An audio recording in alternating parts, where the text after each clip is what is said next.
Meus irmãos, a paz do Senhor Jesus. Estou passando aqui nessa noite um vídeo um pouquinho mais extenso para falar de um assunto muito pertinente aos dias atuais. Me mandaram umas perguntas aqui no inbox com a seguinte mensagem: Pastor Anderson, os cristãos atuais precisam guardar o sábado? E aí nós vamos para a palavra. Primeira, em Deuteronômio, capítulo 5, eu vou colocar os textos aqui para vocês depois. Estou lendo aqui na João Ferreira Almeida, na Bíblia, na atualizada. O mandamento de Deus, ele disse: ouve, ó Israel, o mandamento que te falo hoje. Guarda o dia de sábado para santificar. Primeiro, o mandamento do sábado, que está em 5, verso 14 de Deuteronômio, é para o judeu, é para o hebreu. Foi um mandamento da velha aliança. Nós estamos na nova aliança. 1 Coríntios capítulo 11, Jesus disse: esse é o sangue do Novo Testamento. Quando ele ceiou com os discípulos, ele disse: esse é o sangue do Novo Testamento. Então, nós vivemos no tempo da graça, nós vivemos no Novo Testamento. E também eu quero lembrar a vocês, eu vou abrir a palavra aqui, o Evangelho segundo escreveu João. Me perguntaram assim: pastor, se o sábado não é para ser cumprido, eu posso matar, eu posso roubar, eu posso descumprir os outros mandamentos. E eu disse negativo. Por quê? O único mandamento que Jesus, podemos dizer assim, descumpriu, porque era uma ordenança para o tempo dos hebreus, para Israel quando saiu do Egito, foi o sábado. Eu quero ler aqui em João, depois eu colocarei os textos aqui na tela. João capítulo 5, 16. Esse texto nos remete ao paralítico de Betesda. Jesus o curou num dia de sábado. E sobre o reclame dos judeus, dos judeus ortodoxos, dos que eram chamados judeus da circuncisão, os que seguiam as ordenanças da lei de Moisés, Jesus responde assim, aqui no verso 16 do Evangelho 5 de João capítulo 5, 16. E por essa causa, os judeus perseguiam Jesus e procuravam matá-lo, porque fazia essas coisas no sábado. E a resposta de Jesus Jesus respondeu, primeiro sobre a questão, algumas pessoas falam se pode trabalhar no sábado. Meu pai trabalha até agora e eu trabalho também. Então aqui nós já quebramos um protocolo do trabalho. Jesus disse: meu pai trabalha até agora e eu trabalho também. Logo, Jesus estava fazendo curas, milagres, ressurreições, fazendo o trabalho redentor que ele veio para fazer, na pregação do Evangelho, curas, milagres, enfim. E ele disse: meu pai trabalha até agora e eu trabalho também. Então, com essa base, nós podemos também trabalhar no dia do sábado. No verso 18 do Evangelho de João, capítulo 5, verso 18, está escrito assim: por isso, os judeus ainda mais procuravam matá-lo. Por quê? Não só violava o sábado. E aí eu fico na pergunta que me fizeram. Se o sábado é um mandamento e eu posso violar, não é preciso cumprir? Não é preciso cumprir também os demais mandamentos. Abre aspas, eu posso roubar, matar. Fica fora de hipótese, fora de questão. Por quê? O sábado foi o único mandamento que Jesus aboliu. Nós nunca vimos Jesus pecando, matando, roubando. Então, se ele aboliu, é porque era uma coisa, era uma ordenança que eram para os judeus, para os hebreus, que vêm de Éber, segundo Abraão também veio. Agora, o próprio Abraão, ele não foi justificado pelas obras da lei, mas por a pregação da fé, porque está escrito, eu vou colocar o versículo aqui depois, Abraão creu e isso lhe foi imputado como justiça. Abraão creu que na pregação da palavra. Abraão creu e ele recebeu a graça. E a Bíblia fala que por a graça sois salvos. Isso não provém de vós, é dom de Deus. Agora, por que não guardamos o sábado? Primeiro eu mostrei Jesus curando no sábado e violando o sábado. Logo, violando porque era uma ordenança, apenas para uma dispensação daquele tempo, para os judeus, para os hebreus. Agora eu vou para onde está o descanso do crente. Mateus, capítulo 11, é um texto bastante conhecido. Mateus, capítulo 11, e aqui fala sobre o Shabat, sobre o descanso. Qual é o descanso do crente? Louvado seja o nome de Jesus e glória a Deus por isso. Mateus, capítulo 28, diz assim, Jesus falando, 27 e 28. Mateus 11, 27 e 28. Vocês vão entender de onde vem o descanso do crente, de onde vem o Shabat do crente, em quem nós descansamos. Está escrito assim, ó, Mateus 11, 27. Todas as coisas me foram entregues, aqui é a palavra de Jesus, por meu Pai.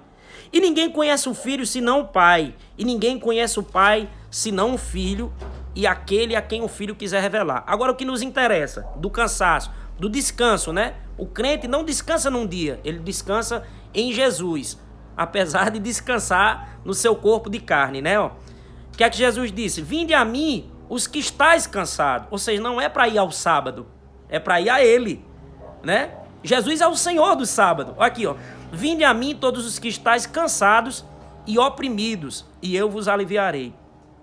E mais à frente, no verso 28. Tomai sobre vós o meu jugo e aprendei de mim, que sou manso e humilde de coração, e encontrarei descanso para a vossa alma. Eu quero aqui chamar a atenção sobre essa palavra do final do versículo 29. Encontrarei descanso para a vossa alma. Essa palavra, ela está no grego, porque os evangelhos foram escritos, o Novo Testamento foi escrito no grego. E a palavra descanso aqui significa Shabat, fazendo uma alusão ao sábado de descanso. Então, a quem nós descansamos? Em quem nós cumprimos o descanso, o nosso descanso? Em Jesus, olha aqui, ó. Vinde a mim e encontrareis descanso para a vossa alma. Por isso que nós não praticamos o sábado. Por isso que os cristãos atuais, que não são hebreus, eu e você, nós que estamos vendo esse vídeo, e os que me fizeram a pergunta, não são hebreus, nem somos judeus. Nós viemos de um povo chamado gentil. E eu vou botar o texto aqui. O texto de Atos capítulo 10, o Evangelho de Cristo, só chegou, a dispensação do Evangelho de Cristo, só chegou a nós, os gentios, em 90 depois de Cristo, que foi quando foi escrito o livro de Atos.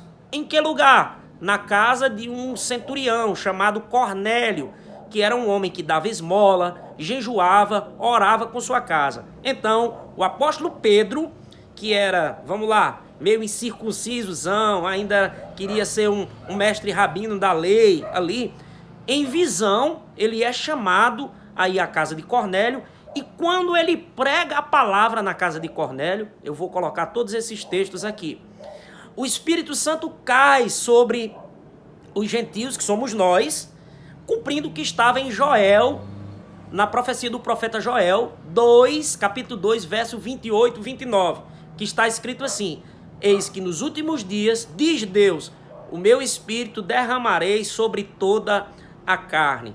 Então Pedro, ele vai lá e ora. Quando ele ora, o Espírito Santo cai sobre os gentios. Nós só recebemos a palavra na dispensação do tempo de Cristo, na dispensação da revelação de Cristo.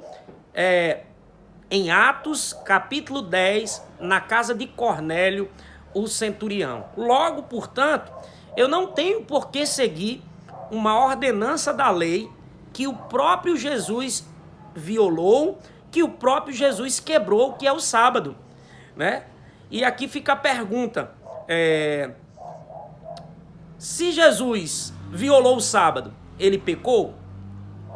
Eu quero as respostas aqui, respondam aqui embaixo, aos que pensam o contrário, porque o debate no campo das ideias é muito bom. A gente não usa a Bíblia para debater, mas como estão me perguntando, eu estou aqui respondendo com a verdade da palavra, né? Com a verdade da palavra. Então, Os mandamentos, todos eles são mandamentos régios, são lei de Deus. Mas Jesus Cristo é o fim da lei para a justiça de todo aquele que crê. E ademais, em Colossenses capítulo 2, eu queria que vocês acompanhassem comigo. Eu vou botar os versículos aqui, todos eles, para que vocês acompanhem na Bíblia, porque fica melhor. Colossenses, depois eu vou falar de Gálatas, Gálatas 3 também, que é muito forte em relação a isso. Vamos lá. Aqui, louvado seja o nome de Jesus e glória a Deus, nós estamos no livro de Colossenses 2. O apóstolo Paulo, ele escreve à igreja de Colossos, e que estava tendo assim a intervenção de alguns mestres judaicos, querendo levar o pessoal novamente à circuncisão, aos ritos da lei de Moisés, aos ritos de purificação, como lavar a mão, lavar copo, lavar cama, enfim, fazer essas coisas que foram para a dispensação de um tempo. Eram as leis levíticas, mas que foram para a dispensação de um tempo, e torno a dizer, não para nós os gentios, cristãos da atualidade, mas para os judeus e para os hebreus. Vamos lá, Colossenses 2, 14, diz assim: havendo riscado a cédula que era contra nós nas nossas ordenanças, a qual de alguma maneira nos era contrária, ele atirou do meio de nós e cravou na cruz. O que é que está querendo dizer? Havia uma cédula das ordenanças, que se remete ao Velho Testamento, que é a cédula das ordenanças, onde estavam escritas essas ordenanças. Não toque, não come, não se aproxima. Depois eu vou falar aqui também sobre a questão dos alimentos. Então, Jesus tirou do meio. Quando morreu na cruz, ele tomou essa cédula para ele e pelo seu sangue fixou ela na cruz. E a cruz significa um novo nascimento em Cristo Jesus, não por as obras da lei, mas por a pregação da fé, com qual Abraão, 450 anos, está no capítulo 14 de Gênesis, eu vou deixar os textos aqui, ele recebeu um sacerdote chamado Melquisedeque, 450 anos antes de Moisés receber a lei de Deus.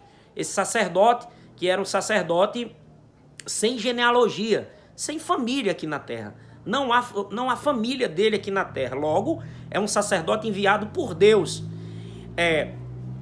Abraão vem da matança dos 10 reis e Melquisedeque o abençoa e o dá pão e vinho. E Abraão, ele o abençoa e o dá pão e vinho. Pão, Jesus, eu sou o pão vivo que desceu do céu. Eu vou colocar os textos aqui. E vinho nos remete ao Novo Testamento, ao sangue da nova aliança. O que ele disse em 1 Coríntios 11, esse é o sangue do meu Novo Testamento.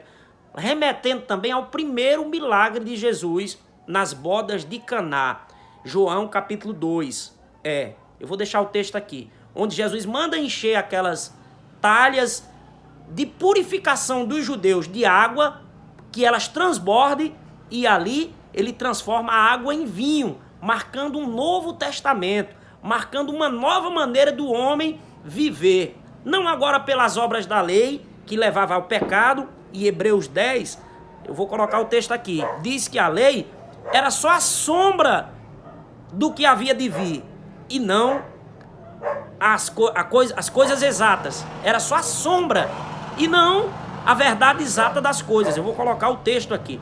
Por isso, nós não vivemos o sábado, por isso nós não cumprimos o sábado, porque Jesus também violou o sábado, quebrantou o sábado e nos deu esse entendimento, que no sábado eu posso trabalhar, no sábado eu posso comer, no sábado eu posso andar, no sábado eu posso, em nome de Jesus, curar, no sábado eu posso ler a palavra, no sábado eu posso tocar um louvor, no sábado eu posso evangelizar, porque Jesus é o Senhor do sábado. E ele disse, eu trabalho até agora e o meu Pai trabalha também. Jesus é o Senhor dos sábados e Jesus Cristo é o fim da lei para a justiça de todo aquele que crê.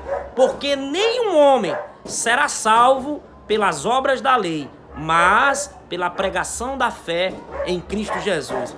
Que Deus abençoe, em nome de Jesus, e eu quero ver o seu comentário aqui, falando em relação a isso. Que Deus abençoe, em nome de Jesus.